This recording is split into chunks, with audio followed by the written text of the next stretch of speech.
നമസ്കാരം. മലയാളി വാർത്തയിലേക്ക് സ്വാഗതം. തെരഞ്ഞെടുപ്പ് വിജ്ഞാപനം വരുന്നതിന് മുമ്പ് തന്നെ മുന്നണികൾ മണ്ഡലങ്ങളിൽ നിറയുകയാണ്. പ്രത്യേകിച്ച് LDF കേരളത്തിൽ കളം നിറഞ്ഞു കഴിഞ്ഞു. ഇനിയിപ്പോൾ വൈകാതെ തന്നെ BJPയുടെ സ്ഥാനാർത്ഥി പട്ടികയും പുറത്തു വരും.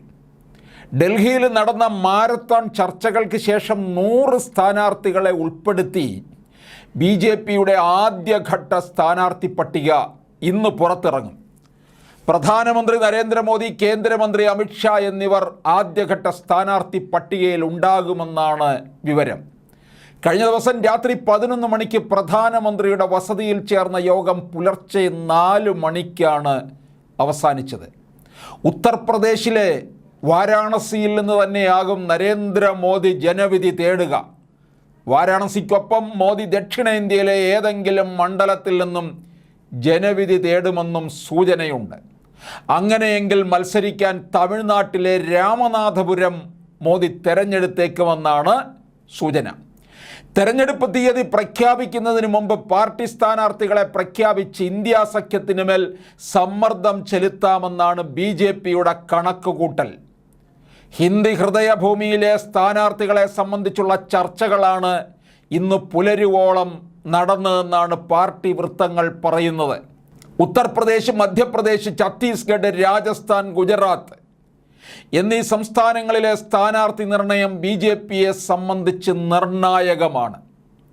ദക്ഷിണേന്ത്യയിൽ പാർട്ടി ഇതുവരെ അക്കൗണ്ട് തുറക്കാത്ത കേരളത്തിലും മികച്ച സ്ഥാനാർത്ഥികളെ അണിനിരത്താനാണ് തീരുമാനം.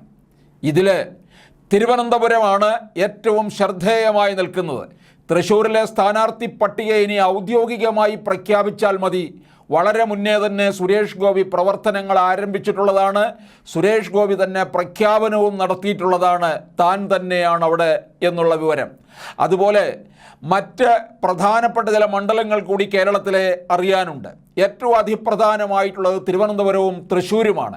തിരുവനന്തപുരത്ത് കേന്ദ്രമന്ത്രി രാജീവ് ചന്ദ്രശേഖർ മത്സരിക്കുമെന്ന് ഏതാണ്ട് ഉറപ്പായി കഴിഞ്ഞിരിക്കുകയാണ്. ആന്ധ്രാപ്രദേശ്, പഞ്ചാബ്, തമിഴ്നാട് എന്നീ സംസ്ഥാനങ്ങളിലെ സ്ഥാനാർത്ഥികളെ സഖ്യകക്ഷികളുമായി നടക്കുന്ന ചർച്ചകൾക്ക് ശേഷം മാത്രമേ പ്രഖ്യാപിക്കുകയുള്ളൂ.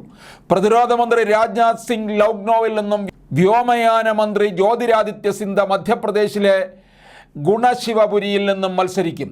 മധ്യപ്രദേശ് മുൻ മുഖ്യമന്ത്രി ശിവരാജ് സിംഗ് ചൗഹാൻ അടക്കം സീറ്റ് ലഭിക്കില്ലെന്നാണ് സൂചന. മാർച്ച് 10 മുമ്പായി 50% സ്ഥാനാർത്ഥികളെയും പ്രഖ്യാപിക്കുകയാണ് BJPയുടെ ലക്ഷ്യം.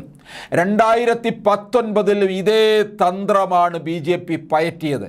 തെരഞ്ഞെടുപ്പ് തീയതി പ്രഖ്യാപിക്കുന്നതിന് മുമ്പ് 164 സ്ഥാനാർത്ഥികളെയാണ് അന്ന് പ്രഖ്യാപിച്ചത്.